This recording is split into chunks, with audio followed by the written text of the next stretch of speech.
we'll be able to see 100 Thieves Arkhram. Today we're going to be going over the single best game from all of the West DreamHack Finals. If we go on to the leaderboards here, we'll be able to see 100 Thieves Arkhram absolutely dominated the lobby of absolutely insane pros here. From pros like Benny, Dubs, Booga, Clicks, and all these other incredible players, Epic Whale as well, insane players that he was able to absolutely dominate and come away with an insane DreamHack victory by over 150 points. Now, of course, this wouldn't have been possible without getting at least one win. And that's what he was able to do in Game 1. So today we're going to be going over his first game of the tournament and seeing how he was able to pull off an insane win.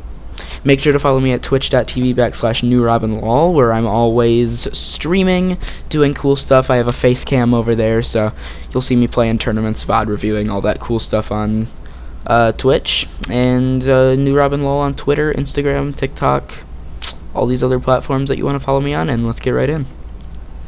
Alright, we got a gameplay view of Arkhram here. So let's see where he's landing. Okay. So he's landing at the rig, which is actually one of the old trio spots that our trio tried out, so I know the area pretty well myself. He goes straight into the vault, which is a good play when no one's contesting you. To guarantee that you get those meds and that launch pad right away. There's a guaranteed launch pad in there from that supply drop, so that's huge to get off spawn. He's able to secure 1 big pot, 6 chug splashes off spawn, but he doesn't want to use them in case he's able to find better shield, and he'll be able to save the splashes, because of course those are super valuable.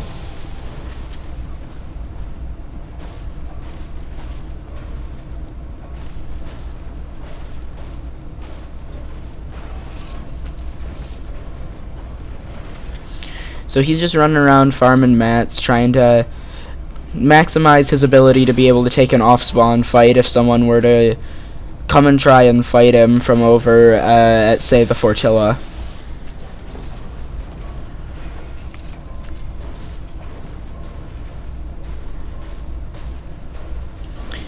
He's just gonna get some mats, just run around, hopefully find some good loot that he'll be able to max out his HP a little bit easier. Unfortunately, not being able to find any more shield just here.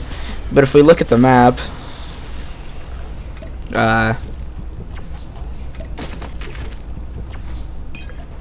this is him right here. So I'm gonna do that so it's yellow. He got a zone that's pretty close to him, so he can take his time and try and max out his mats, hopefully be able to rotate away before an off-spawn fight, but he knows that the Fortilla team is a threat because they both have to rotate in the same direction. Now being able to max out his HP, he's going to toss his shield over, make sure that it's still at his disposal if he were to need to use it.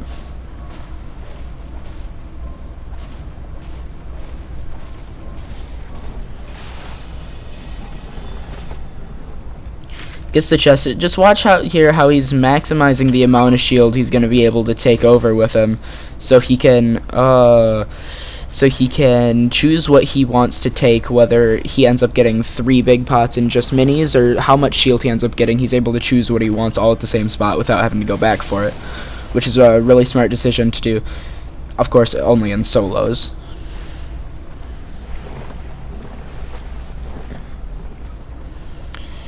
Able to get 4 minis here. He's looking at 4 minis. He seems to have 2 big pots over here, so it's not going to be the easiest decision of his life, pulling out another big pot right there. It's going to be a hard decision on what he wants to take, but he's most likely going to take the minis, as he's going to want faster healing, because the fights he gets into, realistically not being able to spawn fight just yet, there's not really going to be a good time to use big pots if he already has those splashes. So Here comes some extra members. I saw a lot of extra members of the Org Extra were landing at the Fortilla, so he recognizes he recognizes that may be the Mythic team and wants to rotate away before he's able to, before the Mythic team is able to engage him in a fight.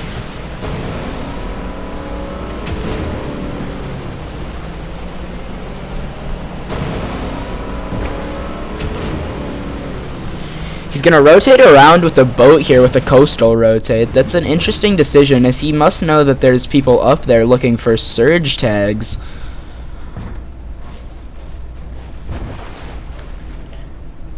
Gets off realizing that if he went any further, he'd end up getting tagged up and have to use some of his valuable chug splashes. And he can't, remember, he can't go back for the extra chug splashes now, because his spot has now been taken over and looted by another player coming over from the Fortilla.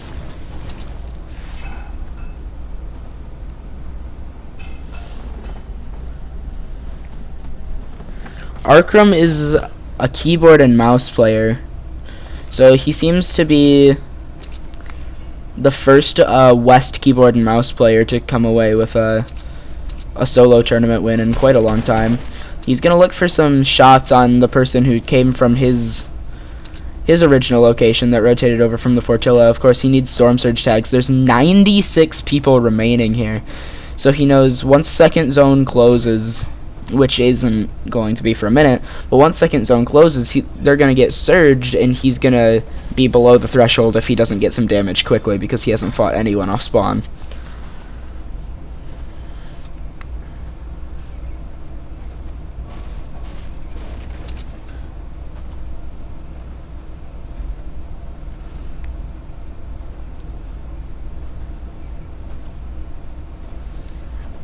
Looking around here, trying to make sure that no one that's surrounding him is looking to beam him down for their own Storm Surge tags, as he doesn't want to use his own heals.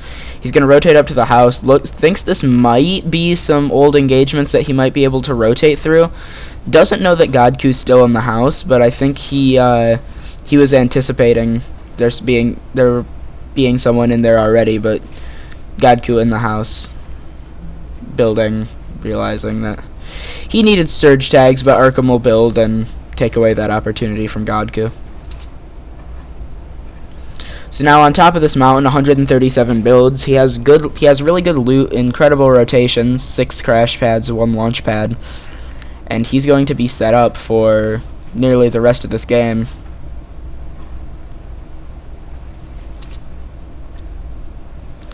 The only thing he needs now is he's going to need a lot harder surge tags. He, as of right now, has only hit 22 damage. Don't hear either. He realizes that this is gonna be the moment that he really needs to start getting damage. Surge will start playing into the game in around a minute and a half, so he needs to get extra damage in the next minute and a half. West being a very passive region, Arkhram takes 66 damage on another player. I believe that brings up his total damage to 88. Taking 15 fall damage as he jumps down the mountain. That's really unfortunate. Getting shot at by 40R, who's also looking for his personal surge tags, not being able to hit anything on Arkhram just yet.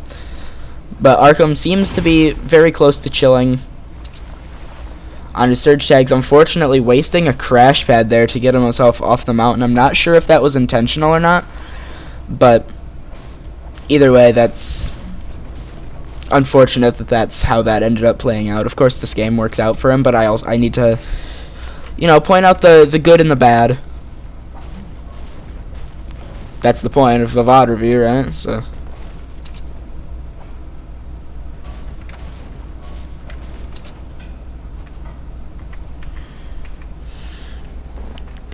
this is him down here.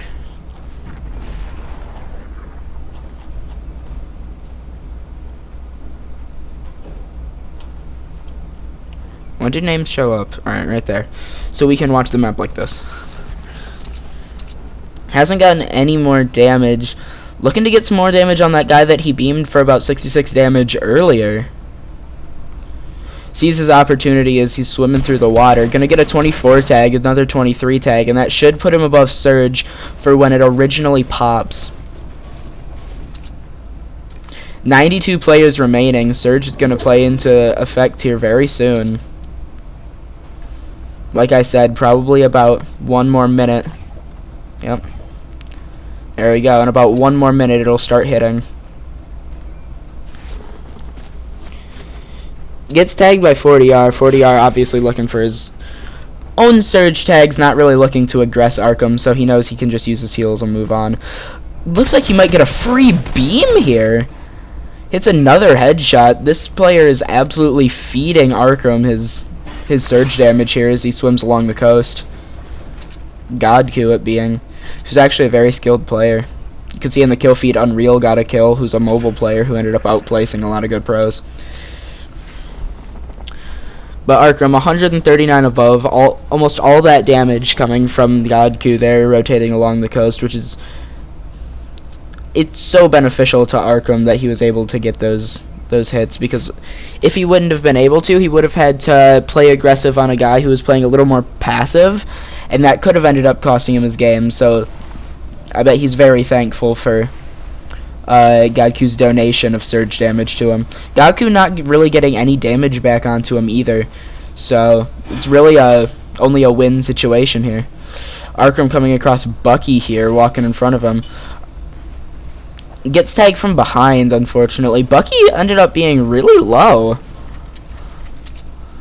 Is he gonna aggress that kill? Though he doesn't seem to know that Bucky's all too low, so... Bucky's gonna end up fighting Arkhram. Bucky apparently, he either needs a refresh or he really needs his own Surge damage, so Bucky's gonna play really aggressive in this fight, getting tagged from behind. Ends up getting one charge by Arkhram, and Arkhram takes down Bucky with one shot. Another very beneficial kill.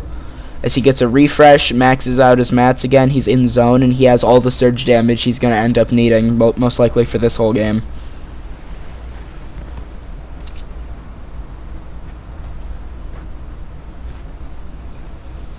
.330 above.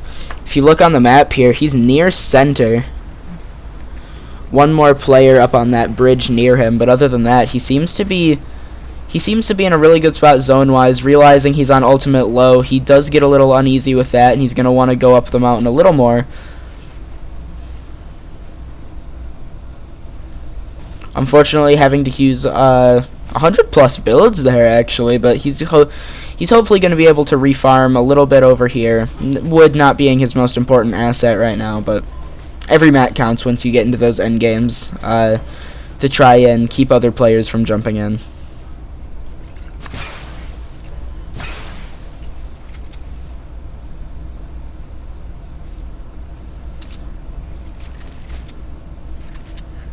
He most likely just sits in this box for a while, I'd say. He's able to rebuild a wall.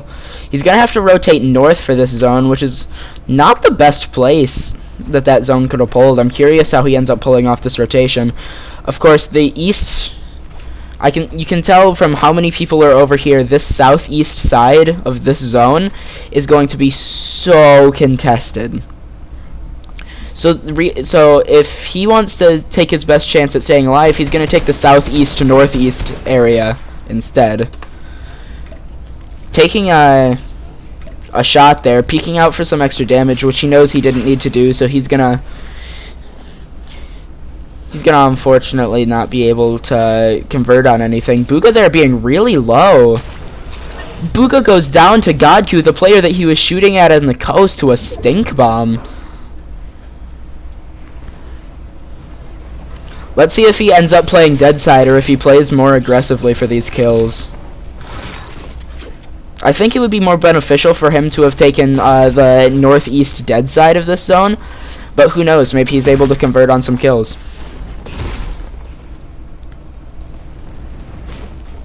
He just wants to get in.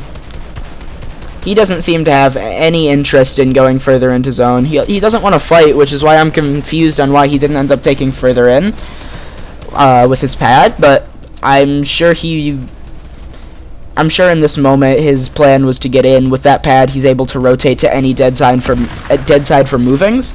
So, completely makes sense on why he'll end up making that decision. But look at that. Look at that north side. It's completely. If you're sitting here, you can build one wall and survive. But that zone will pop and it'll end up taking back south. So he'll be able to either use his. He'll be able to walk on the ground and take refreshes, which I doubt he'll want to do. He could rather use his remaining crash pads to get to this zone, or he could late pad and take dead side of this first moving with his launch pad. I'm curious what he ends up pulling off here.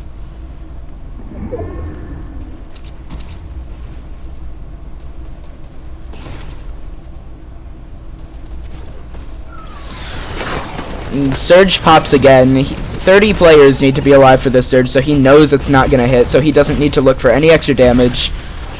He's just going to look for some, hopefully, free kills as he's rotating along here. Unfortunately, not being able to pick up 40R Storm there as he had Shockwave. Seemingly, he's going to take dead side with his pad. He sure will.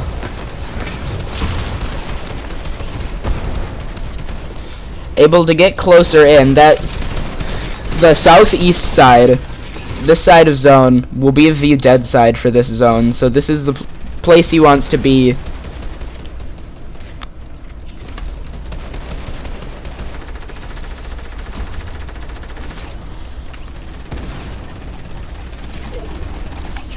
Unfortunately, pulling northwest.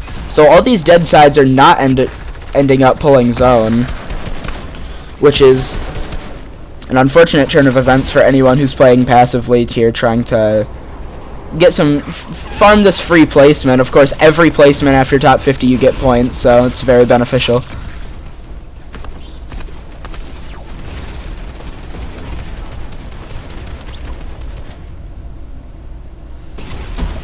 Gonna pop some minis. He's gonna crash pad down. He's really content on getting his minis off and trying to stay alive. Unfortunately, with his positioning now, if it were to pull back up the mountain, it would be an incredibly difficult rotate for him. So, though not being much of a different decision he could make, still 67 builds though, as he was able to conserve a lot of mats with those half zone and first moving rotates with his crash pads and launch pad. Cracking vert there as he's able to drop down a layer, get a layer change, so people can't really follow his builds, and he's gonna go back to looking behind him for some kills. Able to get a kill and convert on Bumboy there. If I zoom a little more in on this, you're able to see that now it's more spread out, right? You can't be surprised more towards the end of these zones if there's only, how many players is there? 4, 8, there's like 10 players. Yep, I see it. They're going to be more spread out because they have the ability to move a little more freely without people shooting at them and getting free angles. So with a little more emphasis on being able to move freely instead of play close together very tight, people are going to be more spread out, and it's going to be harder to find a dead side towards those final moving zones. Gonna go down for the mats here. I think he has a few crash pads left. He doesn't have 5. That's just a replay glitch, but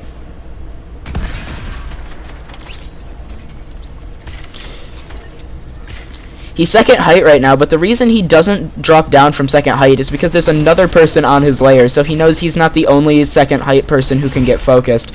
Gonna make a play for height here. Uses his crash pad to jump up to height. Using his final mini, though. Now, being able to control height, he had a lot of those extra mats, so he's able to do it. Only 3 builds left here, but those will likely carry him pretty far towards the end of this zone. This, of course, being the final zone of the game. Furious down there, the NA East player, picking up some frags. He ended up doing very well in this tournament as well. 40R Storm, the Shockwave launcher. Arkhram pulling out some free parkours. He's able to use a lot of these old player builds to move across height because he doesn't have any mats. Playing this just about perfectly where he doesn't have to drop down and get a refresh because he knows all these players will build for him. Picking up the kill on Furious there is absolutely crucial. Picking up the kill on 40R as well. Hit down to 3 HP, dropping low, hitting a big shot there. 50 damage, and he's able to clutch it up with a final 150. 3 HP, kills Jay there at the end, and that'll clutch up the dub, and an 85-point first game for Arkhram, which ended up being his momentum carrier to winning this tournament by an absolute landslide, having the best average placement and the most points earned in a DreamHack tournament ever. So congratulations, Arkhram, and what an incredible game. Thank you so much for watching. Peace.